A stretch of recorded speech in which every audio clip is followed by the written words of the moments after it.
आज है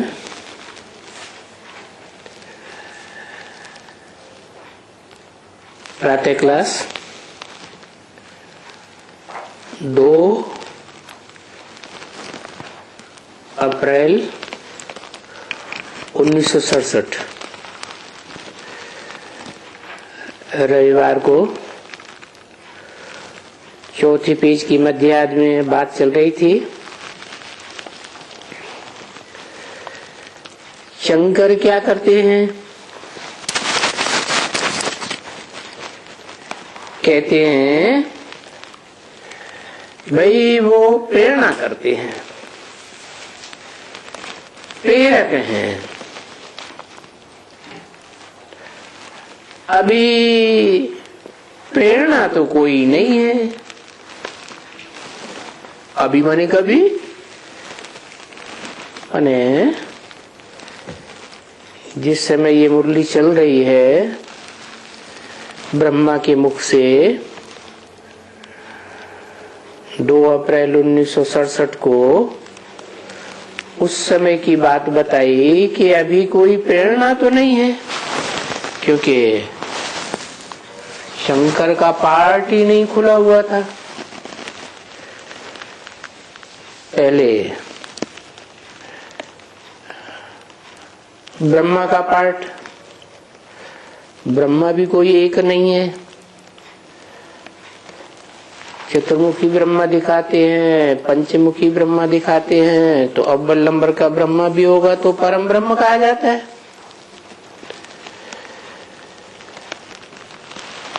ब्रह्मा के बाद आता है स्थापना के बाद आती है विनाश की बात, क्योंकि स्थापना का तब तक कोई महत्व नहीं होगा जब तक पुरानेपन का विनाश न हो, पुरानी दुनिया का विनाश न हो। तो शंकर द्वारा विनाश की बात आती है।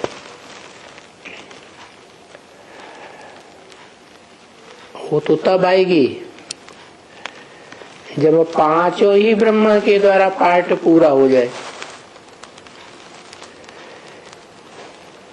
यज्ञ के आदि में ब्रह्मा के रूप में त्रिमूर्ति ब्रह्मा कह देते हैं भक्ति मार्ग में। तो वास्तव में जो शिव की 3 मूर्तियां हैं वो ही 3 ब्रह्मा है।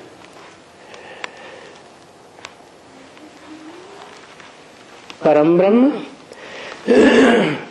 पहला, उसके बाद वो परम ब्रह्म भी,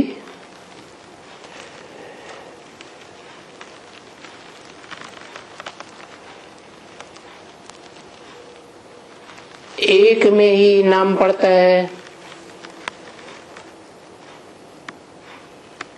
जैसे दादा लेखराज पुरुष तन थे तो नाम पड़ा ब्रह्मा, जिसे मैं भी प्रवेश करता हूं उसका नाम ब्रह्मा देता हूं। तो ब्रह्मा नाम तो दिया, परंतु ब्रह्मा के द्वारा जो ब्राह्मण पैदा होते हैं, ब्राह्मणियां पैदा होती हैं, उन ब्राह्मणियों को पुरुष तन कैसे संभालेगा? इसलिए सरस्वती को निमित्त बनाया।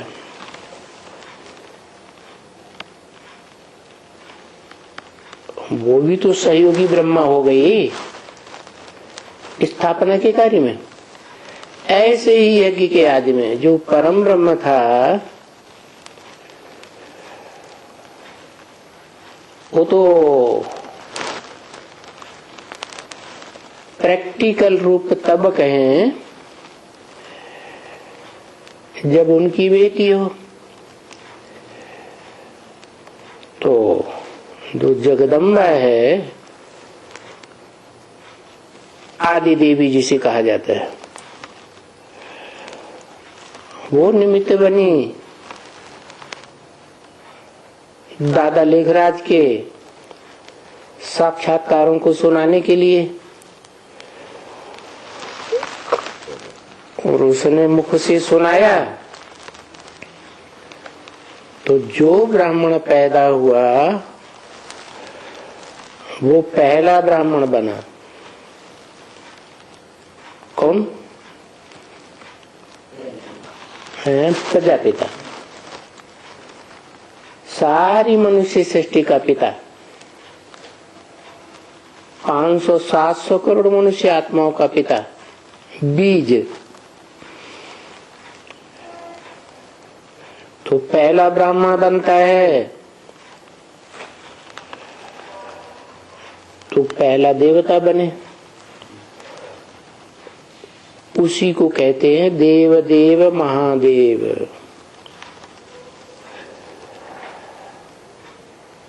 तो यज्ञ के आदि में स्थापना के साथ साथ विनाश ज्वाला भी उसी ब्राह्मण से चलती है। जो पहला ब्रह्मा बनता है, उसके बाद जगदम्बा भी ब्रह्मा है, ब्रह्मा का मुख। फिर जो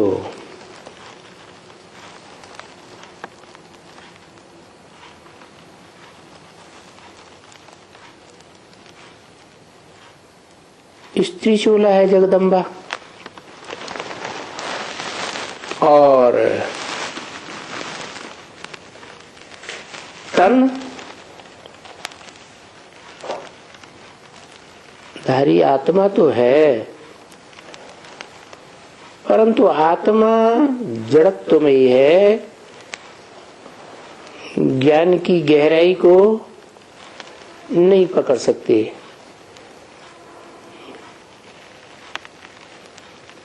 ज्ञानदाता को नहीं पकड़ सकती, क्योंकि जगदम्बा में भी दो रूप चाहिए।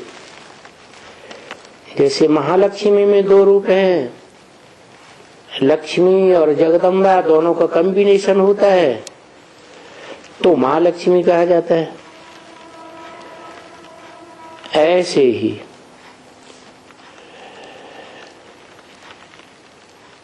जगदम्बा है प्रकृति का रूप।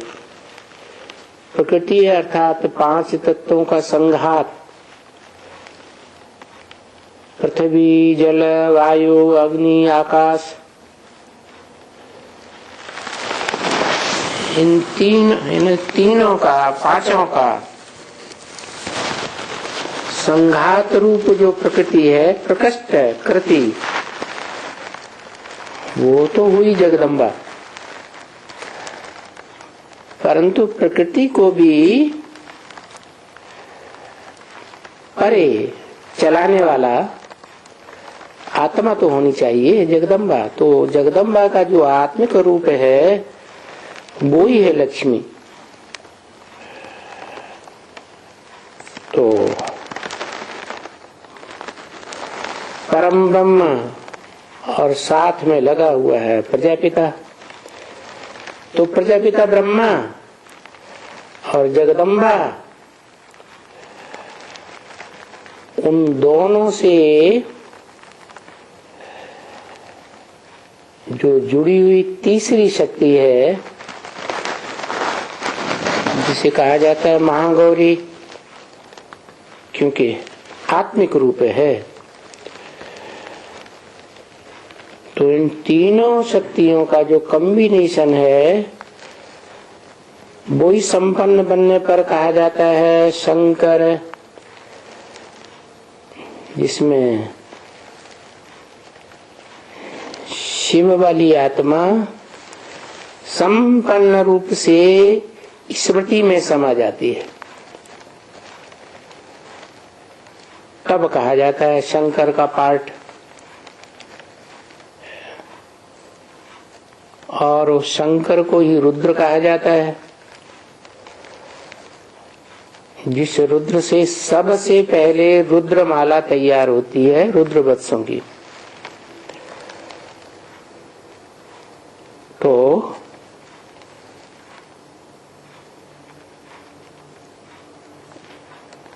बच्ची भी चाहिए।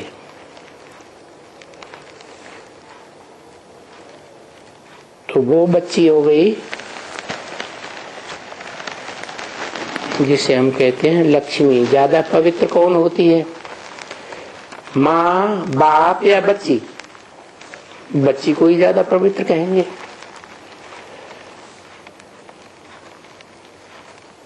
तो ये तीन शक्तियां यज्ञ के आदि में थी। एक परम ब्रह्म, दूसरा जगदम्बा के रूप में ब्रह्मा, और तीसरा बच्ची के रूप में। इसीलिए कहा जाता है कि दो शक्तियां हैं, राधा और सीता।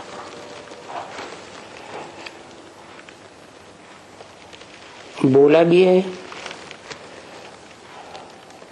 राधा भी निकली तो सीता भी निकली।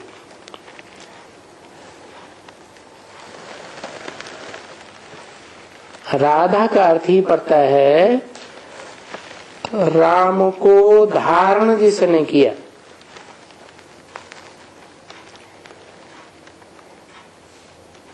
अपने जीवन में शुद्धता पूर्वक। तो जिस आत्मा ने जन्म जन्मांतर राम वाली आत्मा को धारण किया पवित्र संबंध के रूप में, तो वो राधा कही गई। राधा तो एक ही होती है, बाकी तो सब गोपियों में नाम आते हैं। ये पवित्रता की बात है। तो ये जो तीन मूर्तियां हैं, इनमें सर्वोपरि मूर्ति कौन सी? तो तीन पुरियां दिखाई जाती हैं, ब्रह्मापुरी, विष्णुपुरी, शंकरपुरी। तो यज्ञ के आदि में जब विनाश ज्वाला आरंभ हुई, स्थापना के साथ साथ, तो निमित्त बताया है ब्रह्मा और बाप, और तीसरे ब्राह्मण बच्चे।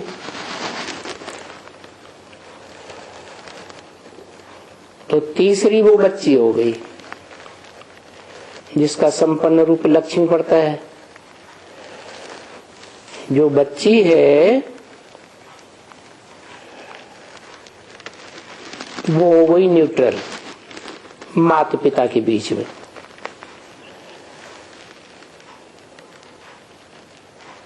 उसको कहते हैं बैलेंस रखने वाली विष्णु। ब्रह्मा का पार्ट अलग, बड़ी माँ का है,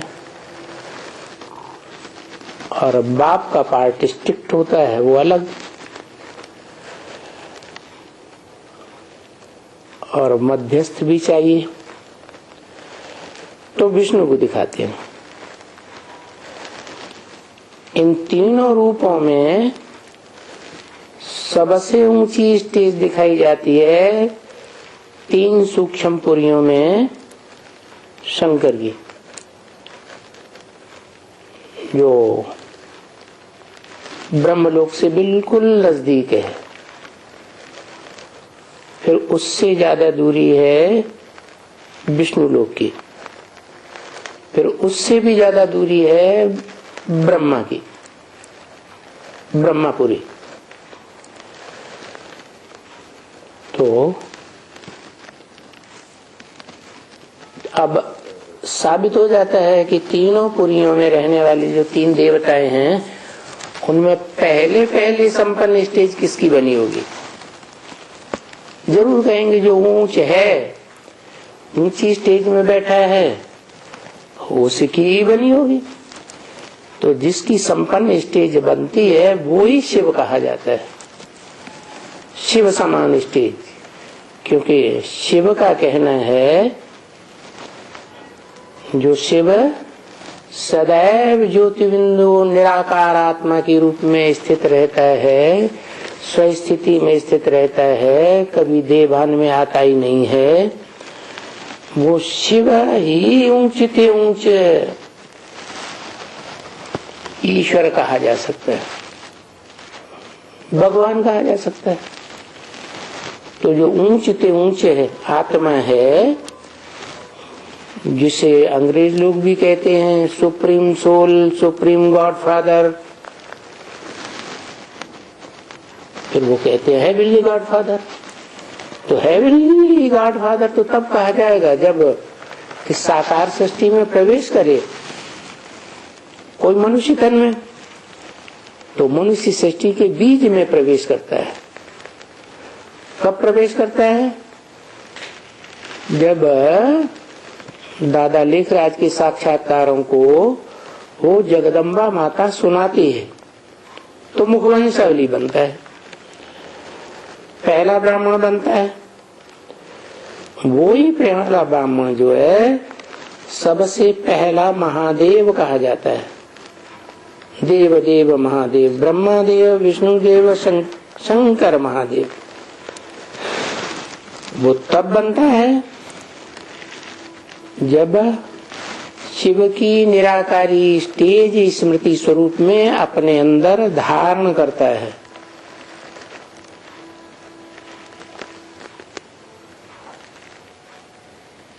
तब कहा जाता है शंकर, जिसमें ब्रह्मा, जिसे ज्ञान चंद्रमा कहते हैं, वो भी प्रवेश करके पाठ बजाता, और विष्णु वाली आत्मा भी स्वभाव संस्कारों से मिलकर के एक होकर के रहती है। और वो मनुष्य सृष्टि का बीज जो राम वाली आत्मा तो है ही। तो तीनों आत्माओं का पाठ एक ही रूप में चलता है तो शंकर कहा जाता है। वो संपन्न स्टेज ही ऐसी आत्मा की वाइब्रेशन की परिपूर्ण स्टेज धारण करती है कि प्रेरणा देने से ही कोई को परिवर्तन कर सकती है। प्रेरणा दे करके वैज्ञानिकों के द्वारा एटॉमिक एनर्जी का विस्फोट करा सकती है। तब कहा जाता है कि शंकर ने प्रेरणा दी। वो तो उस समय की बात है जब कहें ब्रह्म वाक्य कि तुम बच्चों को तमो प्रधान से सतो प्रधान बनने में 40 से 50 वर्ष लगते। तो जिन बच्चों को बोला है उनकी संख्या तो ज्यादा है, लेकिन उनमें जो अव्वल नंबर बच्चा है शिव का, वो तो शंकर है, जो याद की स्टेज में ब्रह्मलोक से सबसे नजदीक है। और वो ब्रह्मलोक है ही शिव के रहने का स्थान, आत्माओं के बाप का घर। तो शंकर वाली आत्मा ही संपन्न बन करके प्रेरणा देने का कार्य अव्वल नंबर करती है। बाकी सब जितने भी रुद्रमाला के मणके हैं, आत्माएं हैं, वो सब सहयोगी का काम करते हैं। तो ये कहा जा सकता है कि 2/4/67 के दिन जो वाणी बोली उस समय के लिए बोला कि अभी प्रेरणा तो कोई नहीं है ना। उस समय प्रेरणा कैसे होगी?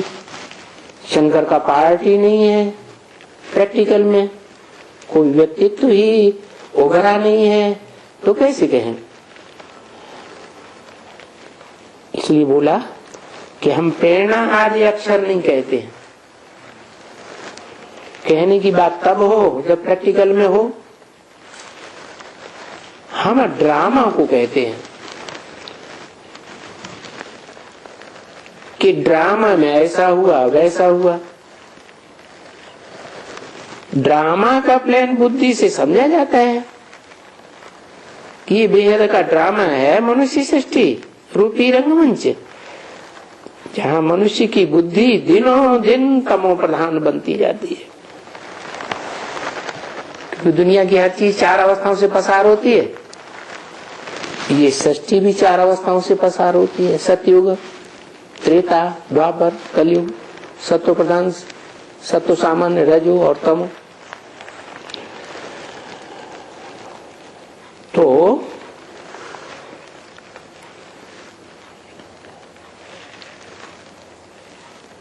माया बड़ी तेज बनती जाती है, क्योंकि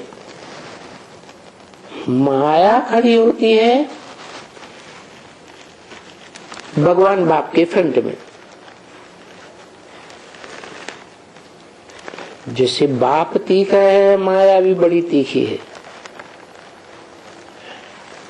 नाम ही माया है। माँ मने नहीं, आया मने आया। ना आई होती तो अच्छा था। कैसे आती है माया? इस मनुष्य सृष्टि रूपी रंगमंच में द्वैतवाद कर देती है पैदा।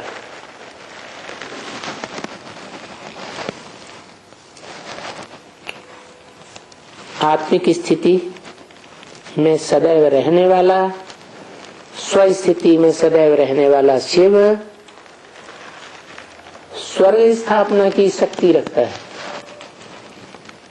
और माया देह अभिमानी है। तो माया देह के 5 तत्वों की शक्ति को अपने हाथ में करती है। इसीलिए बोला था अव्यक्तवाणी में, माया ने जब रुद्र वत्सों के योग बल से तंग आ गई, माया हार चुकी, तो क्या किया?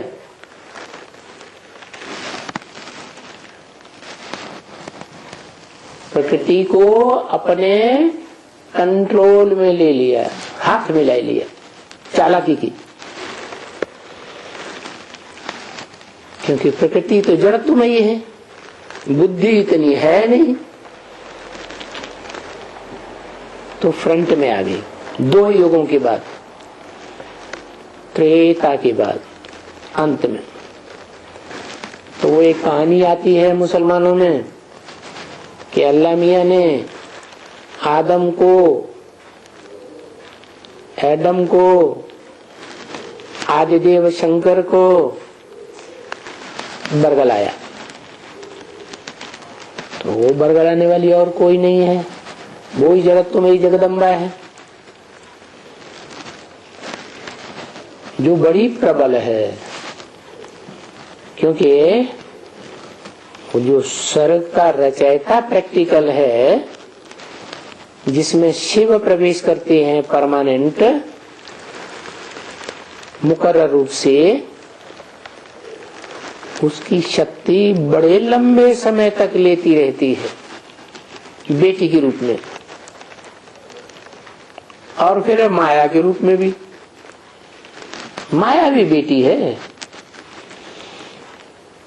तो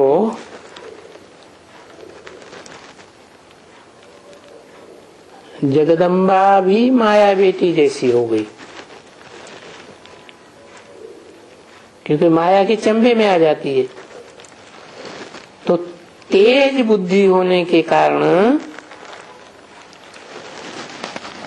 वो डल बुद्धि प्रकृति को अपनी मुट्ठी में कर लेती है। जैसे कोई परिवार में बच्ची हो और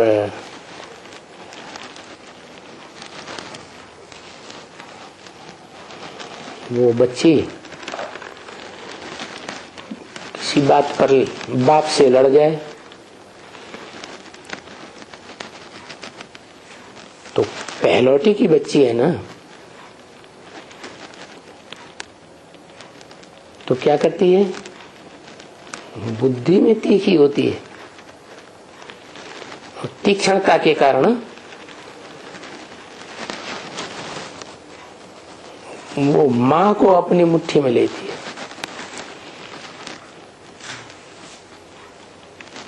तो प्रैक्टिकल में परम पुरुष शंकर हुआ और माता हुई जगदम्बा, प्रैक्टिकल में शारीरिक रूप में उसको अपने हाथ कर लिया। अब माता के हाथ में तो सारी शक्ति आ जाती है संग के रंग की, तो बड़ी तेज होती रहती है माया।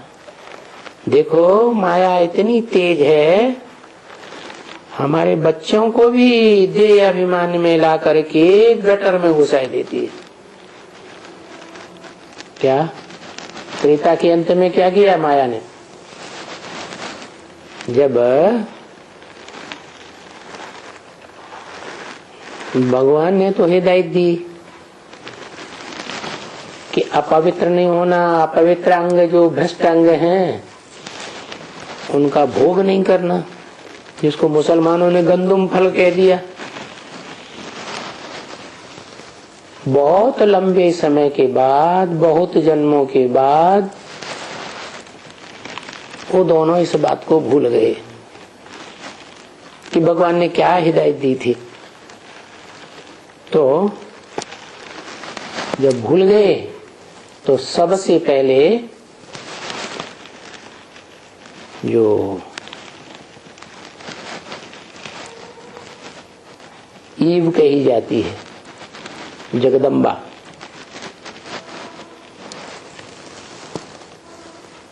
आदम की सहयोगिनी विशेष, वो ईव ने आदम को बरगलाया कि तुम इन भ्रष्ट अंगों का जो शरीर के बीच में मध्य में है, ये बगीचा का बीज का फल खाओ। तो अव्वल नंबर का बच्चा है आदम, उसको पहले पहले गटर में डाला।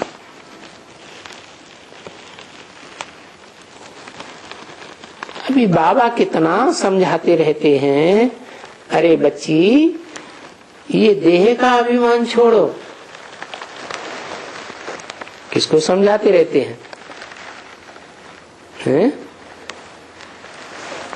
पहले पहले किसको बोला? बच्ची। कौन बच्ची पहले? आदि देवी। कौन? जगदम्बा। देह का भान छोड़ो, कोई के देह के साथ प्रीति नहीं रखो। संग का रंग लगेगा तो प्रीति बढ़ेगी या नहीं? जैसे गीता में कहा संगात संजायते कामा, संग करने से कामना पैदा होती है, इच्छा पैदा होती है कि इसके साथ और रहें। तो बताया कोई देहधारी के प्रति देह के साथ प्रीति नहीं रखो। किसी को देखना है तो आत्मा को देखो, देह को न देखो। जैसे स्वर्ग में देवताएं होते तो देहधारी हैं, लेकिन आत्मिक स्थिति वाले होते हैं, एक दूसरे को आत्मिक रूप में देखते हैं, देह के रूप में नहीं देखते। तो ईव ने बरगला लिया। आदम और हव्वा, ये दोनों की विशेष जोड़ी स्वर्ग में। हव्वा को ईव कहा जाता है। तो बताया तुम उनके साथ प्रीति रखो जो कभी भी देह भान में नहीं रहता। किसके साथ? उनके साथ।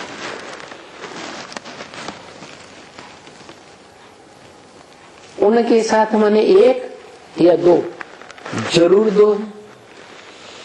एक तो वो निराकार आत्मा जो सदैव निराकारी स्टेज में रहती है, सदैव स्वस्थिति में रहती है, परंतु वो आत्मा अकेली कुछ कर नहीं सकती बिना शरीर के। तो जब इस सृष्टि में आके शरीर धारण करती है आदम का, तो दो आत्माएं हो गई इकट्ठी। इसलिए बोला बच्ची तुमको उनके साथ प्रीति रखनी है। उनके माने उसके नहीं कहा, उनके साथ। उनके साथ माने दो आत्माएं का कॉम्बिनेशन हो गया, एक सुप्रीम सोल और दूसरा वो जिसमें मुकर्रर रूप से प्रवेश करता है वो आदम, आदिदेव शंकर। उनके साथ प्रीति रखनी है और सर्विस करनी है, उनकी ईश्वरीय सेवा करनी है। कहां भी फंसो मत। क्या? उनके अलावा और कहीं भी नहीं फंसना है। मेरा तो एक शिव बाबा, दूसरा न कोई।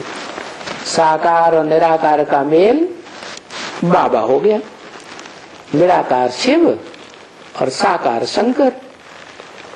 तो कहां भी फंसो मत, वो एक ही व्यक्तित्व है, एक ही पर्सनालिटी है, जिसका स्मृति करने से तुम्हारा कल्याण होगा। और जगह बुद्धि का फंसा हुआ तो अकल्याण हो जाएगा।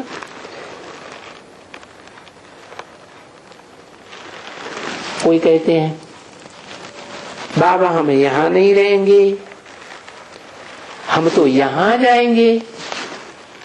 इसका मतलब यहां नहीं रहेंगे माने कहां नहीं रहेंगे? जहां बाबा है वहां नहीं रहेंगे, वहां जाएंगे। माने बुद्धि का योग वहां लगा है जहां उनका कोई मित्र बैठा है, तो वहां रहेंगे।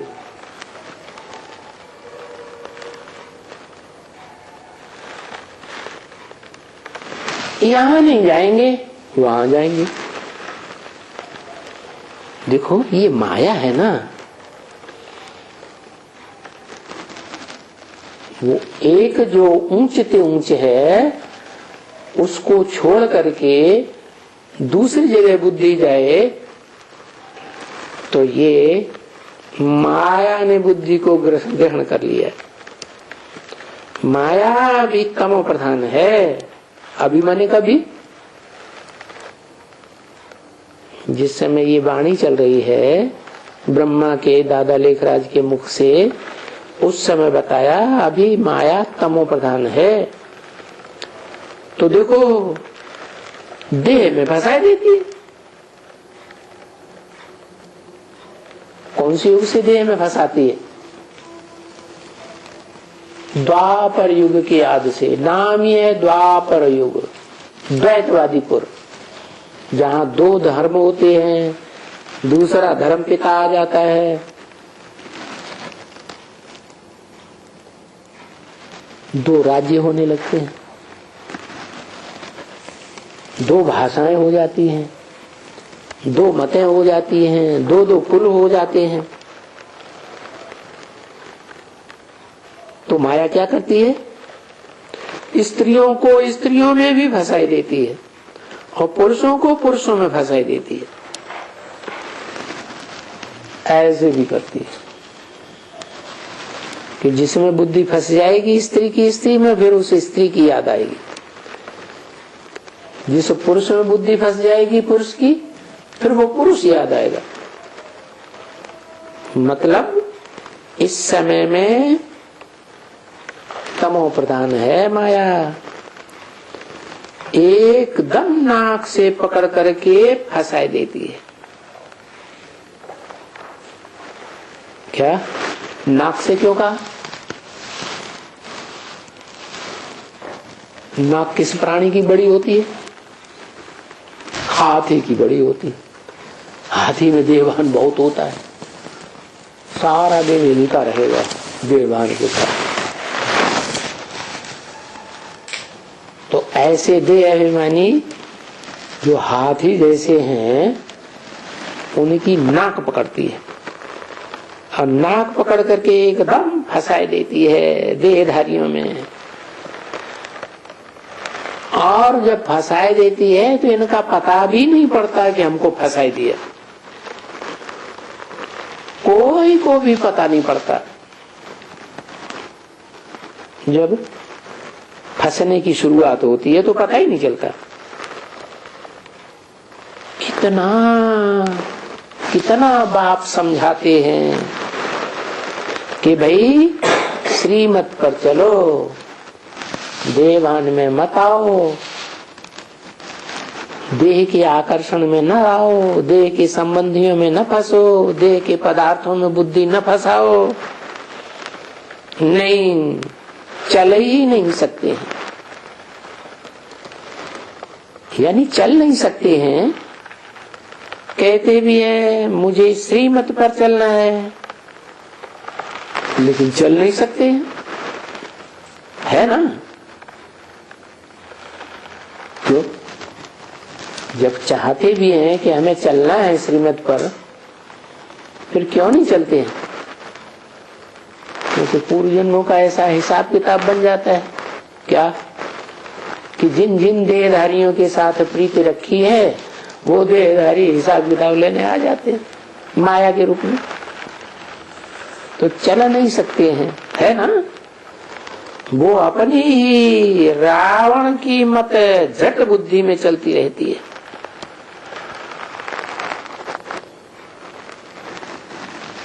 ये रावण और माया, इनकी भी प्रवृत्ति है,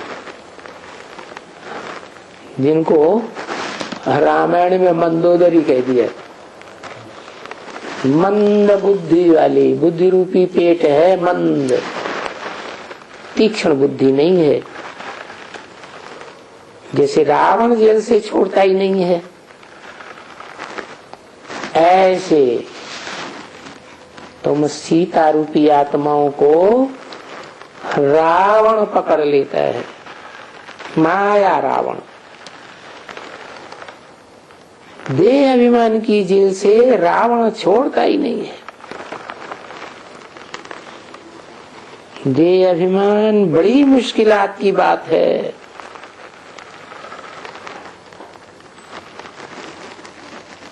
ये 5 विकारों का बाप है।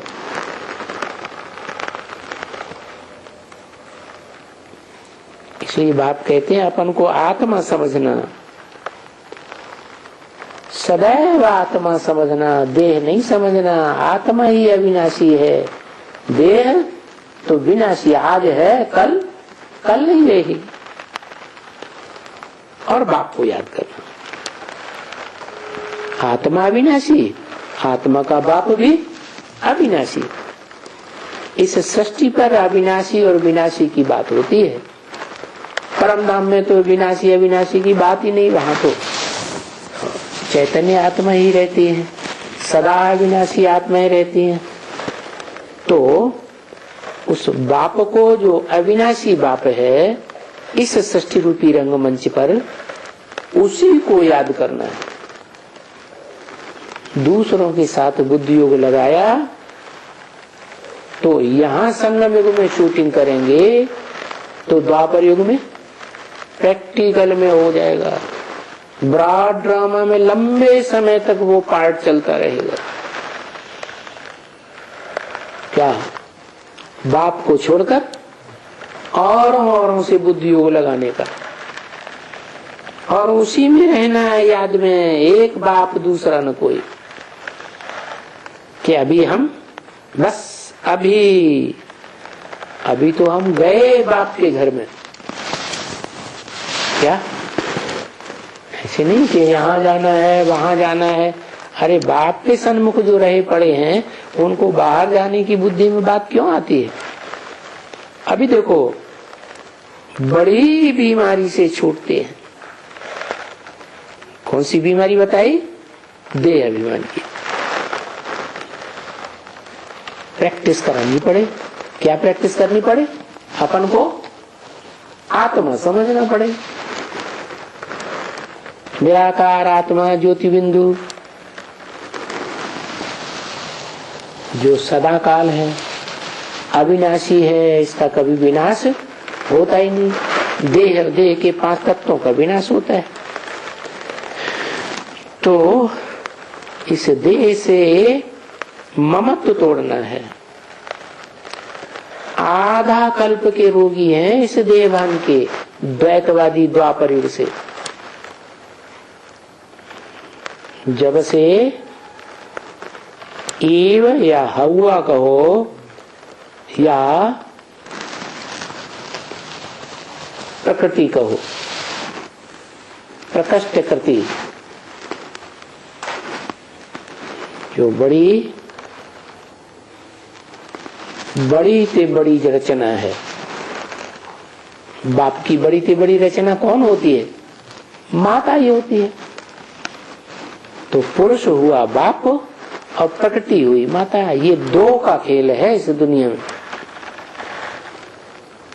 तो आधा कल्प के रोगी हैं इस देह अभिमान के। देह अभिमान आता है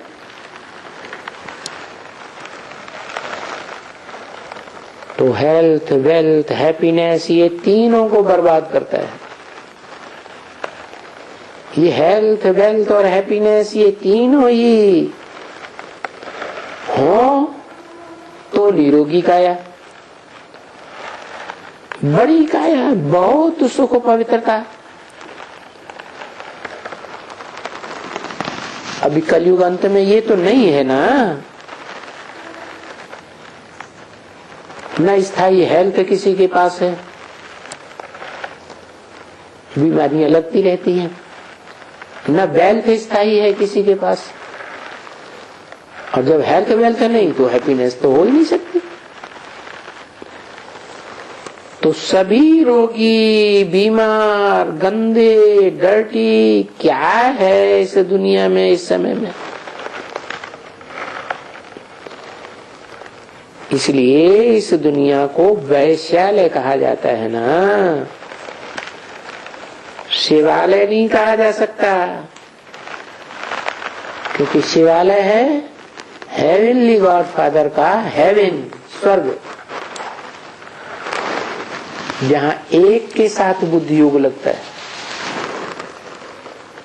राधा की दृष्टि कृष्ण में डूबेगी, कृष्ण की दृष्टि राधा में डूबेगी, देवी देवताओं की दृष्टि विचलित नहीं होती।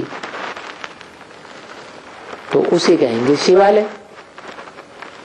जैसे शिवालय में जाते हैं, भक्ति मार्ग में देखते हैं मंदिर हैं शिव के, तो जो भी देवताओं की मूर्तियां हैं चारों ओर बैठी हुई हैं शिवालय में, वो एक शिव को देख रही हैं, एक शिव को याद कर रही है, तो उसे कहा जाता है शिवालय।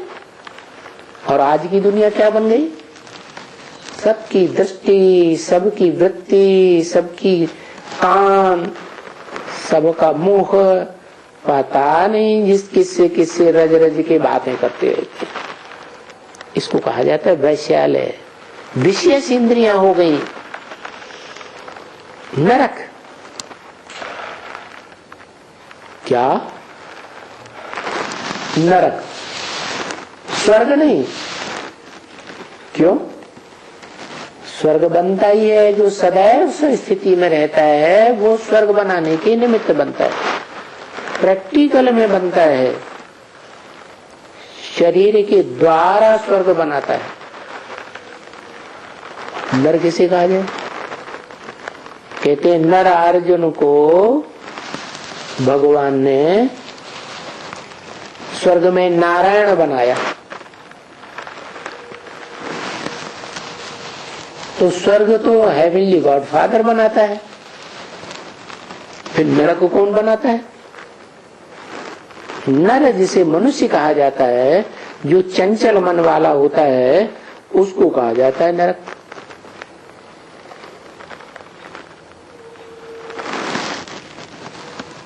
स्वर्ग के अंत में जन्नत का जब अंत आना हुआ, तो उस समय आदम की बुद्धि विचलित हो गई। आदम के अंदर चंचलता आ गई मन की, तो जिसके अंदर मन चंचल होता है, मन चलायमान होता है, उसको कहते हैं क्या? मनुष्य। तो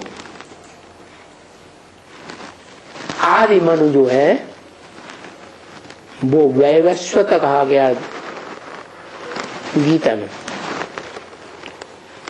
मैं जब आता हूं तो जिसको ज्ञान देता हूं इस मनुष्य सृष्टि में, पहले पहले उसको ज्ञान सूर्य का टाइटल दे देता हूं। इस मनुष्य सृष्टि का जैसे ज्ञान सूर्य हो गया, उसका नाम दे दिया वैवस्वत, पहला मनु। तो वो हो गया मनुष्य। द्वापर युग में ये सप्तऋषि हुए हैं जिन्होंने बहुत मनन चिंतन मंथन किया है, शास्त्र को तैयार किया है।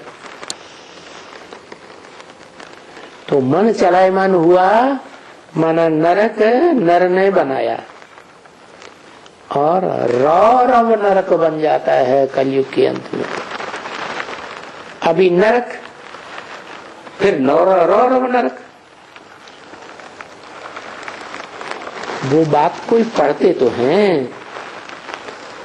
देखो ये ब्राह्मण बैठ करके पढ़ते हैं ये गरुड़ पुराण, जिसमें रौरव नरक की बातें दिखाई गई हैं, परंतु उन ब्राह्मणों को न कुछ समझ है और न सुनने वालों को समझ है। उसका गहरा अर्थ क्या हुआ? ऊपर ऊपर पढ़ते रहते हैं। तो भाई उनको क्या कहेंगे? उनको कहेंगे जैसे बंदरों की आवाज किलकारियां मारते रहते हैं। जैसे ये कहते हैं ना, आवाज गुर्र गुर्र करते रहते हैं, बंदर गुरगुराते हैं ना। कुछ समझते नहीं थे। हम खुद समझते हैं। हम आगे जो कुछ भी थे कास्ट में, भक्ति का बड़ा नशा था और गीता पढ़ने का बहुत नशा था,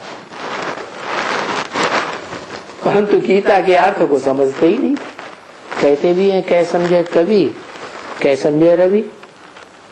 या तो ज्ञान सूर्य स्वयं आ जाए इस सृष्टि पर तो वो सही अर्थ बता सकता है, या तो जिसने गीता लिखी वो सही अर्थ बता सकता है। दोनों में से कोई नहीं है मौजूद, तो बताएगा कौन? तो भक्ति मार्ग के कंठ घंट करते रहते थे, तिलक लगाते थे। वास्तव में तिलक लगाने की बात नहीं है, आत्मिक स्थिति में टिकने की बात है। फलाना करने का भक्ति का बड़ा नशा था, परंतु अभी मालूम पड़ा है ये भक्ति तो सारा बंदरों का नशा था, बंदर बनने का नशा था। अभी पता चला है कि हम भक्ति से दुर्गति को पाते हैं, बुद्धि की दुर्गति हो जाती, मन की दुर्गति हो जाती, नेगेटिव संकल्प करने लग पड़ते, बंदर बन गए ना। तो अभी किसको मालूम तो नहीं है कि भक्ति क्या है, ज्ञान क्या है, वैराग क्या है। असली बात तो ये है कि ज्ञान एक से आता है, एक भगवान ऊंच ते ऊंच से ज्ञान आता है। वो ज्ञान मिलता है जिनको, तो उनको भक्ति के आडंबरों से वैराग आ जाता है, कर्म कांडों से वैराग आ जाता है। ये अंधश्रद्धा के कर्म कांड है ना, भक्ति में लिख दिए है। भक्ति से भगवान मिलेगा। भक्ति पूरी होगी तो भगवान मिलेगा। तो भी खुश होकर के भक्ति ही करते रहते हैं कि जल्दी जल्दी हमारी भक्ति पूरी हो। भक्ति माने भागना, भाग करके कहीं जाने का तो लक्ष्य होता ही है। तो भागदौड़ पूरी हो तो पहुंचे। तो भक्ति पूरी होती है तो भगवान तक पहुंचते हैं। तो भक्ति तो करते ही रहते हैं, ये नहीं समझते हैं कि भक्ति से दुर्गति होती है।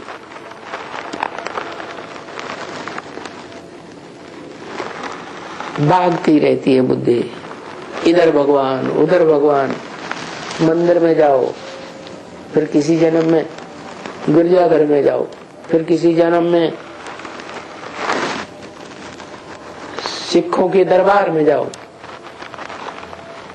कहीं मस्जिद में जाओ। आत्मा जन्म लेती रहती है, पतितमोपदान बनती रहती है और कहते हैं हे पतित पावना। तो क्यों कहते हैं? जब भक्ति जास्ती करते हैं तो अंधश्रद्धा में पतित होते रहते हैं। तो पतित क्यों? भगवान को क्यों याद करते हो? अरे भक्ति अच्छी है तो भक्ति ही करो ना, फिर भला भगवान को क्यों याद करते हो? जरूर है कि भक्ति से दुर्गति होती है और भगवान आकर के सदगति देते हैं। भगवान ज्ञान देते हैं तो ज्ञान से सदगति होती है, अज्ञान से दुर्गति होती है।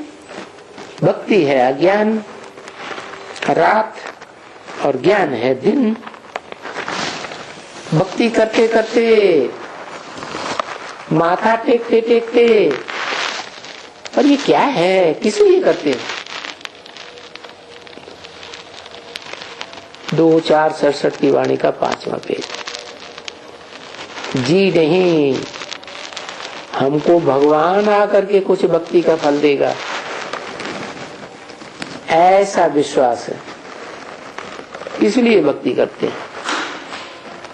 अब क्या फल देगा वो भी विचारों को मालूम नहीं है, किसको भी नहीं मालूम है कि भगवान आकर भक्ति का क्या फल देंगे। अभी देखते हो ना भगवान कैसे फल देता है, कैसे देता है? ज्ञान देता है। भगवान के पास क्या है?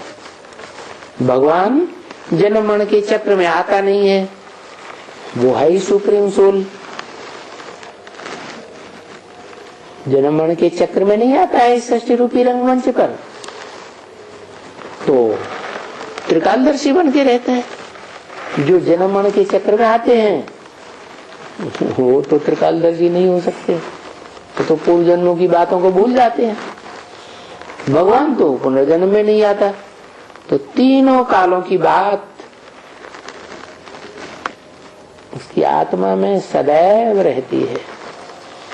त्रिकालदर्शी है, उस एक से ही ज्ञान आता है सारी सृष्टि के आदि मध्य अंत का।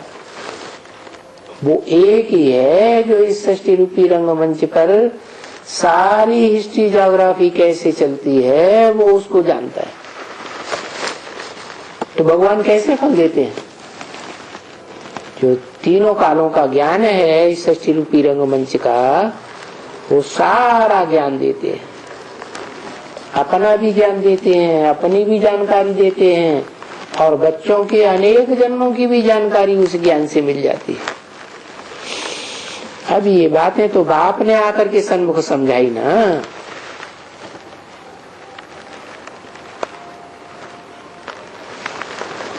कौन से बाप ने? कहेंगे सुप्रीम सोल गॉड फादर ने समझाई, लेकिन वो तो निराकार है, कैसे समझाता है? इस मनुष्य सृष्टि के उस साकार व्यक्तित्व में आकर के समझाता है जो इस मनुष्य सृष्टि का हीरो है, उसमें प्रवेश करके मुकर्रर रूप से सन्मुख आकर के सारी बातें समझाते हैं। अभी देखो गीता कितनी छोटी है, क्या बात है। कहते हैं गीता भगवान ने सुनाई। अरे भगवान ने इतनी छोटी गीता सुनाई है? छोटी सी गीता सुना करके उसे सारी सृष्टि के आदि मध्य अंत का ज्ञान आ जाएगा? है? आएगा? नहीं आएगा। भगवान तो आकर के इतना विस्तार में ज्ञान सुनाते हैं जो किसी पुस्तक का लिखा हुआ ज्ञान नहीं है।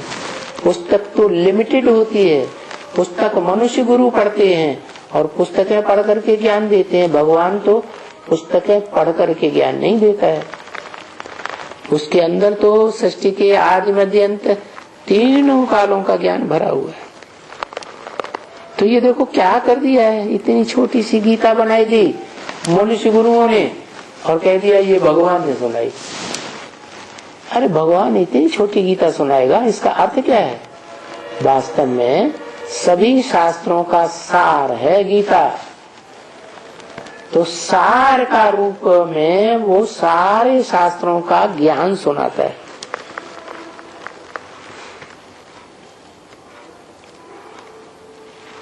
भागवत में तो चर्याई लिखी पड़ी है, सब कुछ चर्याई, इसको भगाया उसको भगाया। अरे भगवान किसी को हाथ पकड़ करके भगाता है क्या है? ये तो मन बुद्धि में ज्ञान बैठता है तो भागते हैं। सब कुछ चर्याई की बातें, पागलपन की बातें हैं। बाकी गीता में क्या लिखा है पढ़ा है एकदम। ये गीता वालों ने कितना नुकसान कर दिया जो बैठ करके गीता की व्याख्या करते हैं। गीता संस्कृत में लिख मारी,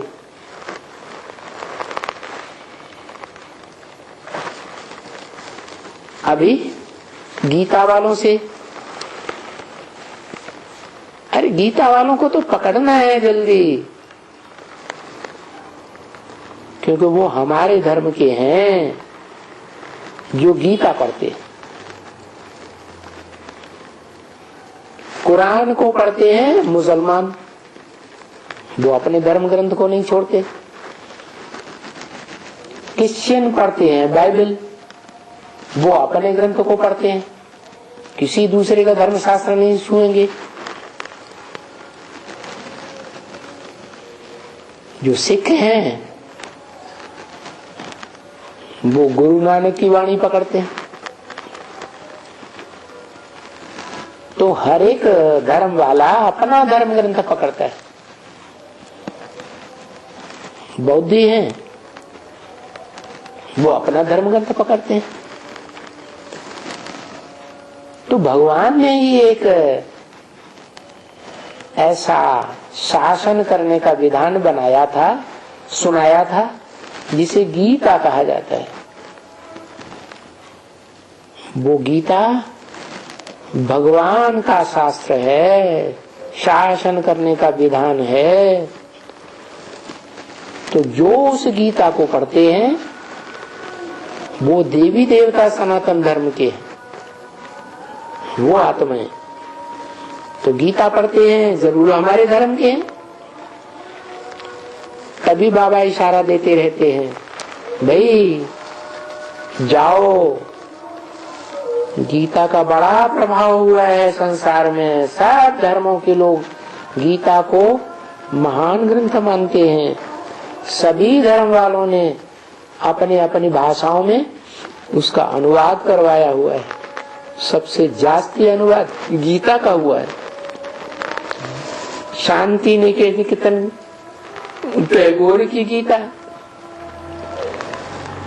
टैगोर को सब गुरु कहते हैं ना, क्योंकि गीता टैगोर की भी गीता बनी हुई है। टैगोर की गीता, गांधी जी की गीता,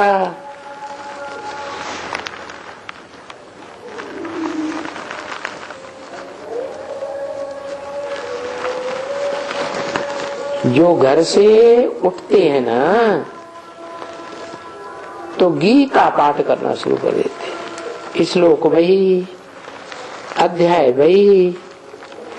बाकी गांधी जी को जो आया सो अर्थ किए, टैगोर को जो आया सो अर्थ किए, सो करते रहते हैं। जिसने जो समझाया उनके फॉलोअर्स निकल पड़ते हैं। और तुमको समझाई दिए गीता का अक्षर,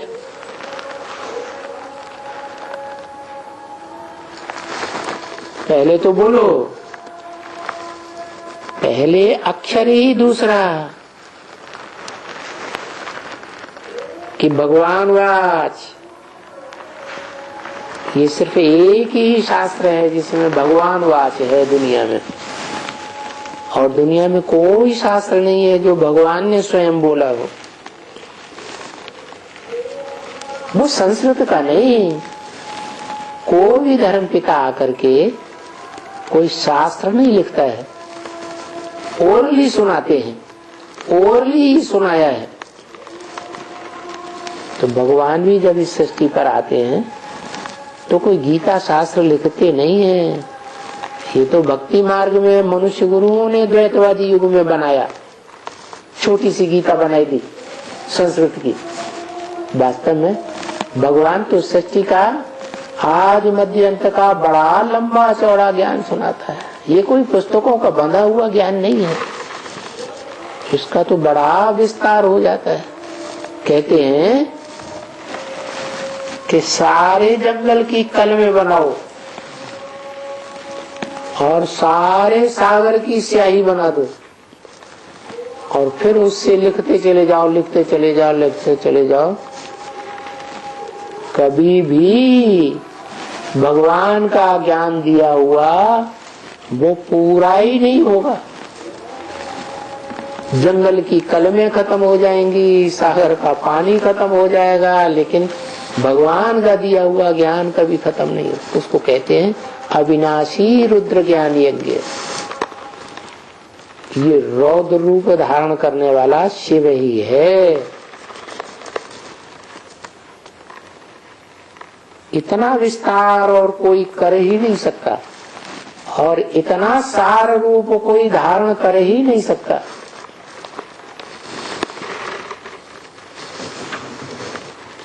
तो बोला पहला अक्षर है भगवान वाच, और दूसरा जो भगवान वाच है कि मैं साधुओं का भी परित्राण करने आता हूं। परित्राणाय साधुना, अर्थात साधुओं की रक्षा करता हूं। साधु किसे कहा जाता है? जो साधना करते हैं, जो देह की इंद्रियों को कंट्रोल करने की कोशिश करते हैं देहधारी, फिर भी उनकी बुद्धि में इतना ज्ञान भरा हुआ है इस कलयुग में भी कि देह की इंद्रियों को कंट्रोल करने के लिए प्रयत्न तो करते हैं। भले सभी मनुष्य मात्र भोगी हैं, फिर भी भगवान का ज्ञान बुद्धि में भरा हुआ है कि पवित्रता अच्छी चीज है। तो ऐसे साधु संत महात्माओं की मैं रक्षा करता हूं। क्या आसुरी गवर्नमेंट क्या कहती है, क्या करती है? ऐसे साधु संत महात्माएं उनको लेकर के जेल में डाल देती है। पर भगवान कौन सा है जो ऐसी साधु संत महात्माओं की रक्षा करता है? पहले तो ये बात कि भगवान किसको कहा जाए है? किसको कहा जाए? अरे भगवान का परिचय चाहिए। क्या?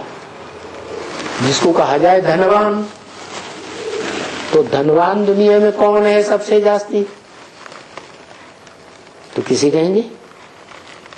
जिसके पास धन सबसे जास्ती हो, जिसका मुकाबला धन में कोई दुनिया में न कर सके, उसको कहेंगे दुनिया का सबसे बड़ा धनवान। तो भगवान किसे कहेंगे? स्त्री के स्वरूप को भग कहा जाता है, पुरुष के स्वरूप से भिन्न है। तो जिसके पास वो कन्याएं माताएं सबसे जास्ती सुख अनुभव करती है, उसको कहा जाता है भगवान। जैसे धनवान वैसे ही भगवान। तो बताया भगवान का परिचय चाहिए, वो संसार को परिचय मिलता है। भागवत में क्या परिचय मिलता है कि 16,000 गोपियां भाग भाग करके भगवान के पास आई। किसी मनुष्य मात्र के पास तो नहीं जा सकती है ना इतनी। ये 16,000 क्या है? जैसे मनुष्य का शरीर है, आत्मा का संसार है। उस मनुष्य शरीर में 16,000 नसें नाड़ियां हैं। आधी काला खून बहाने वाली नेगेटिव खून, और आधी लाल खून बहाने वाली पॉजिटिव। तो ये संकल्पों का खून है। जिन 16,000 आत्माओं में ये संकल्पों का खून बहता है। लेफ्टिस्ट और राइटियस, ये विराट पुरुष का रूप दिखाया गया है। उसको कह दिया है भगवान का विराट रूप। तो बच्ची, तुम बच्चों को आगे कुछ मालूम था कि भगवान क्या चीज है? अब तो तुम्हें पता चल गया कि भगवान तो निराकार और साकार का मेल है। कौन से निराकार, कौन से साकार? जो दुनिया का सबसे पावरफुल निराकारी स्टेज वाला, सदा काल निराकारी स्टेज। और दूसरा, जो दुनिया का सबसे जास्ती साकार शरीर धारण करने वाला है, उससे जास्ती जन्म लेने वाला कोई हो ही नहीं सकता सारी सृष्टि में। उसके शरीर का भी कभी विनाश नहीं होता।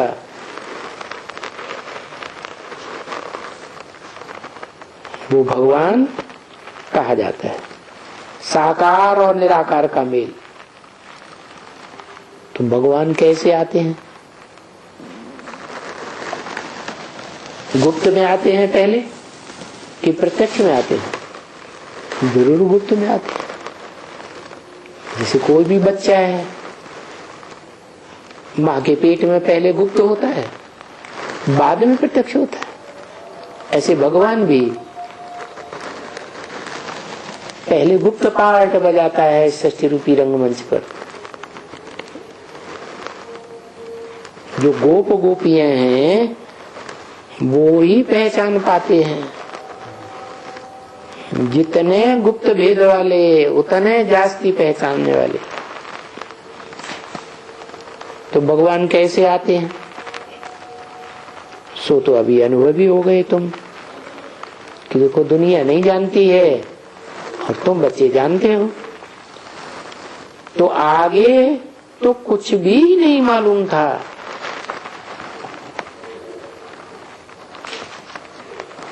अभी तो तुम कितना ज्ञानवान बच्चे बनते जाते हो। जैसे तुमको कुछ नहीं मालूम था, इनको भी कुछ नहीं मालूम था। किनको? एक को या दो को? इनको कह करके ब्रह्मा बाबा की तरफ इशारा किया। और किसकी तरफ इशारा किया? जो अव्वल नंबर परम ब्रह्म है उसकी तरफ भी इशारा किया। कुछ भी नहीं मालूम था। इन दोनों को कह सकते हैं इस मनुष्य सृष्टि का बाप दादा। कौन बाप? राम वाली आत्मा इस मनुष्य सृष्टि का बाप, बीज, और उनका बड़ा बच्चा सतयुगी कृष्ण 16 कला संपूर्ण। ये दोनों आत्माओं का स्वभाव संस्कार का कॉम्बिनेशन जिस शरीर में होता है उसे कहते हैं शंकर। तो पहले इनको कुछ नहीं मालूम था, न ब्रह्मा को, न ब्रह्मा नामधारी को, और न शंकर नामधारी को। भले कितने भी भक्ति करते थे या कितने भी ये गुरु करते थे, लेकिन इनको कुछ भी पता नहीं था कि सच्चाई क्या है इस मनुष्य सृष्टि की, इस मनुष्य सृष्टि के बाप की, इस मनुष्य सृष्टि में पार्ट बजाने वाले पार्टधारियों की क्या सच्चाई, कुछ भी पता नहीं, पता बिल्कुल नहीं था। एकदम सारी जानकारी नदारद। तो मनुष्य कितना डरते हैं।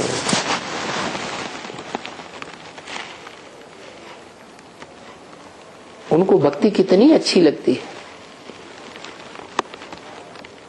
और ज्ञान से कितना 3 कोस दूर बैठते हैं। क्यों?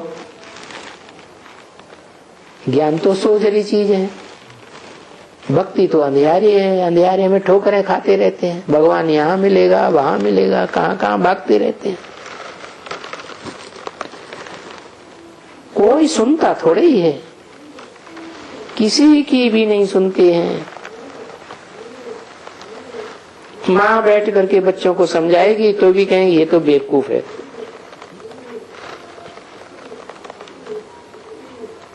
ये हमको ऐसी शिक्षा देती है। तो ऐसे तो फिर पावन कैसे बनेंगे? बन ही नहीं सकते। ओम शांति।